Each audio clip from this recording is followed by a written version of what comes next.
Here's Meghan Markle's sickest stunt yet. She's walking around Paris like she's the They said Paris would be her grand rebirth. The cameras were polished to perfection, the lights rehearsed to flatter, and every single headline had already written the ending. Meghan Markle returns. Stronger, freer, untouchable. Or, so they wanted us to believe. Because when Meghan swept into that Balenciaga show, that shimmering temple of high fashion, something shifted in the air. I know my latest money-making scheme is going to be cosplaying the final night that Princess Diana died. It's truly sick. The crowd didn't rise. It recoiled. That electric scream that usually greets a star?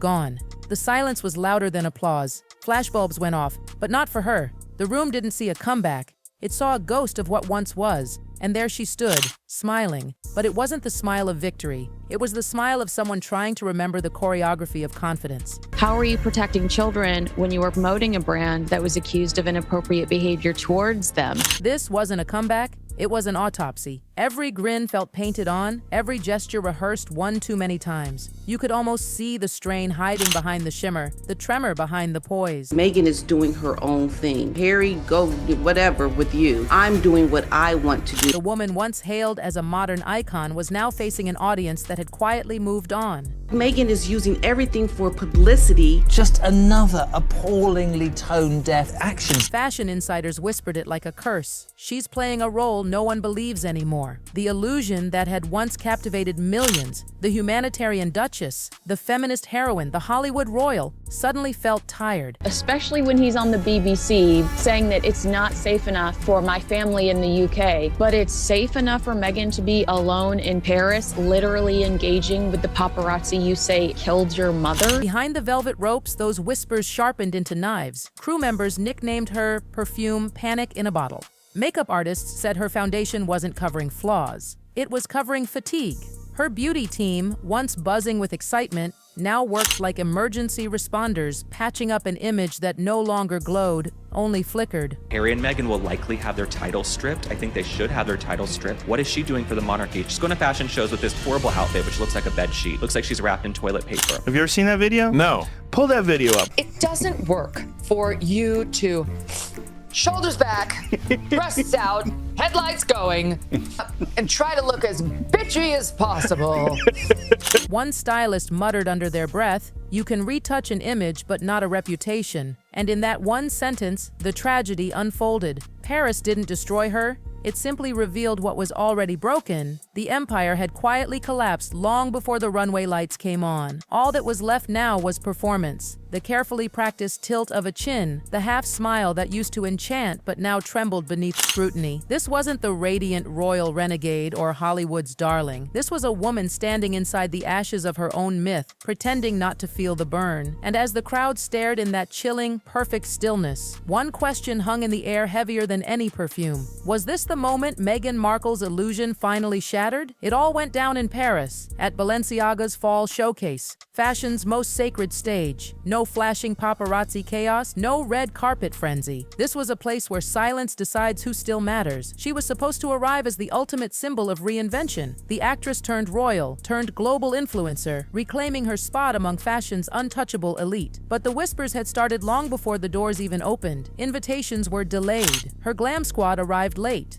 And the Balenciaga house? Cold, silent. Insiders already knew this wasn't a collaboration. It was a courtesy. A seat at the table, sure, but not a seat of power. She did this all after teaming up with the dodgy child scandal fashion brand Balenciaga during a bizarre trip to Paris. Balenciaga didn't even post her photos. No tag, no mention, nothing. In the world of couture, that silence screams louder than scandal. A Paris stylist who was backstage summed it up bluntly. "We were told to keep it polite, not promotional." Ouch. Another insider called it eerily formal, like everyone was witnessing the end of something, not the start. No smiles from editors, no warmth from designers, just a clinical professionalism, the kind reserved for relics of the past. And as clips began circulating online, the whispers turned into wildfire. If this was Meghan Markle's comeback, people asked, Why did it feel like a farewell? Because the truth wasn't hiding in the spotlights. It was buried in that suffocating silence. A silence heavy enough to mean only one thing. Something had shifted, and maybe it wasn't fixable. But what do you think? Was Meghan's Paris appearance a genuine attempt at reinvention? Or was it just another overproduced photo op that went terribly, terribly wrong? Meghan entered this world like it was a Hollywood set, assuming she could rewrite the script, center herself in every scene, and edit out anything that didn't fit her narrative. For years, Meghan Markle sold us a flawless fairy tale,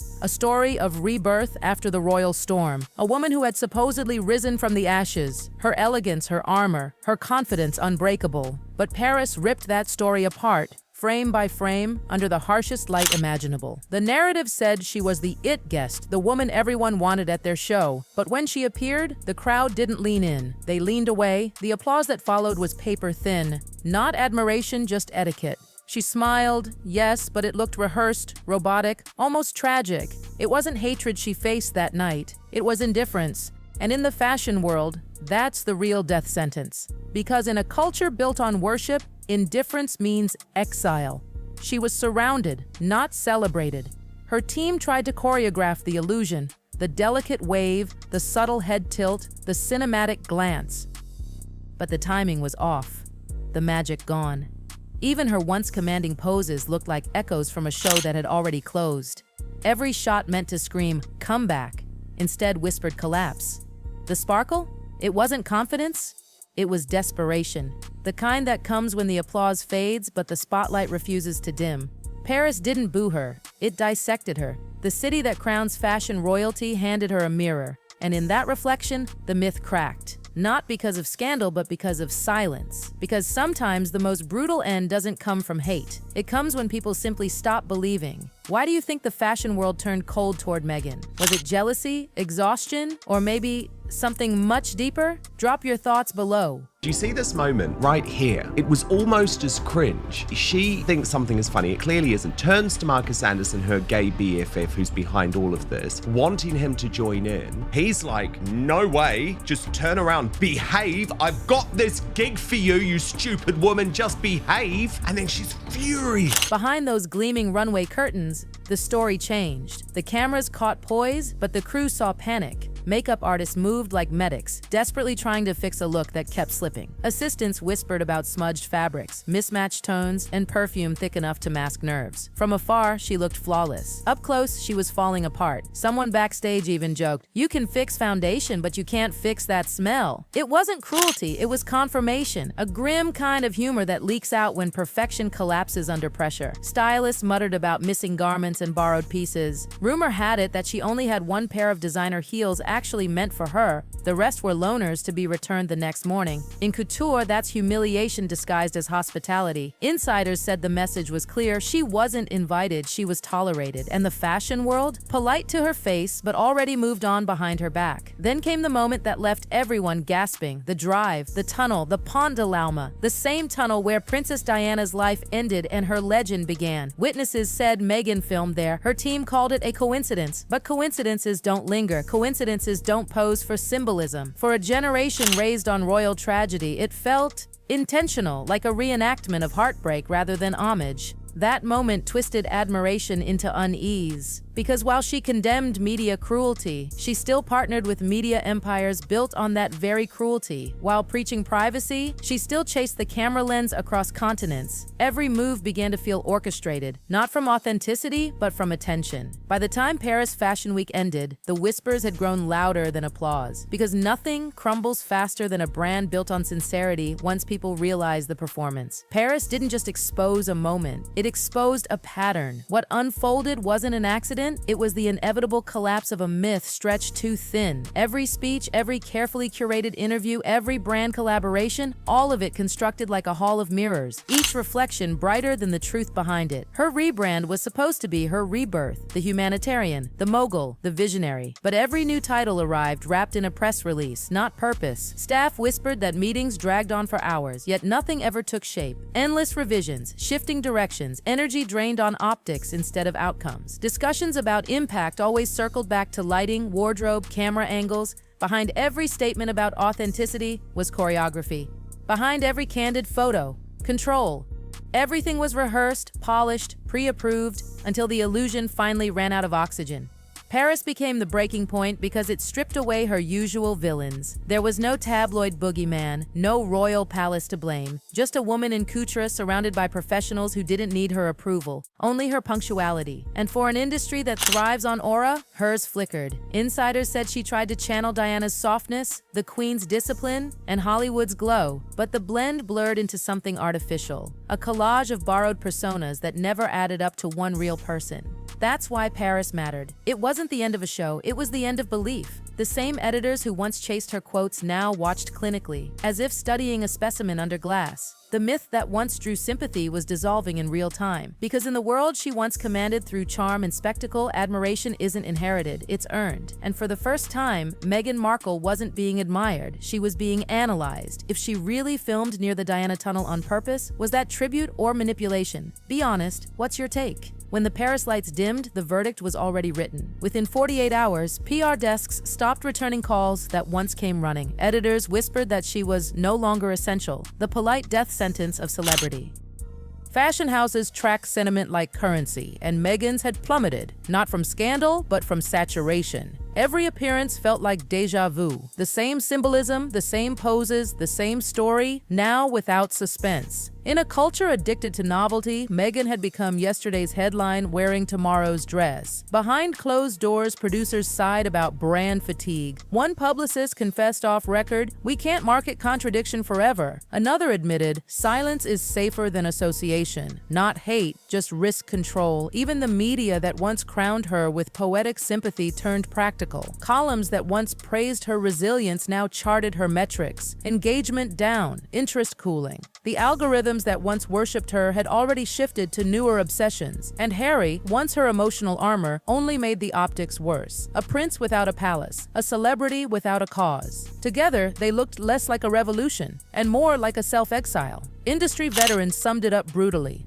She mistook curiosity for loyalty. Attention isn't affection, and Paris proved it. The applause that night wasn't celebration, it was closure. A collective acknowledgement that the performance had run its course. In fashion, silence isn't neutral. It's a verdict, delivered not in boos, but in blank stares. When those heavy doors closed behind her, the world didn't jeer. It simply looked away. Because fame doesn't vanish overnight, it fractures, one reflection at a time. For Meghan Markle, Paris was that fracture. The moment reflection and reality finally stopped recognizing each other. Those closest to her noticed it first. Long silences in meetings, restlessness behind her smiles, endless demands for new angles.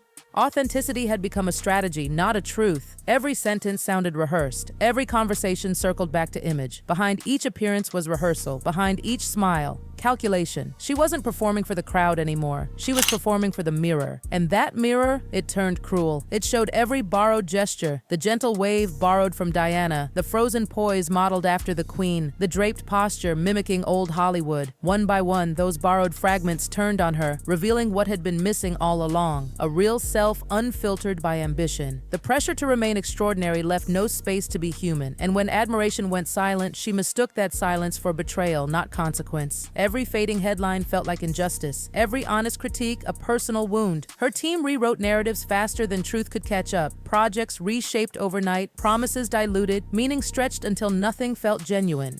Paris didn't just mark the fall of influence, it revealed the woman trapped within her own reflection. Terrified of who she might be when the applause stopped. Because the true tragedy wasn't that the world stopped watching. It was that she no longer knew who she was when it did. Maybe Paris was never about fashion at all. Maybe it was a mirror, and this time, she couldn't look away. The cameras didn't capture cruelty, they captured clarity. For the first time, the myth stood still long enough for truth to step into the spotlight. What we saw wasn't sabotage. It was self-destruction, slow, deliberate, wrapped in luxury. A performance so over-rehearsed it turned hollow. The woman who once evoked empathy now looked consumed by the machinery she built to protect herself. Diana's light came from compassion. Meghan's glare came from control. One opened hearts, the other measured optics. It doesn't just connect the dots, it completes the picture.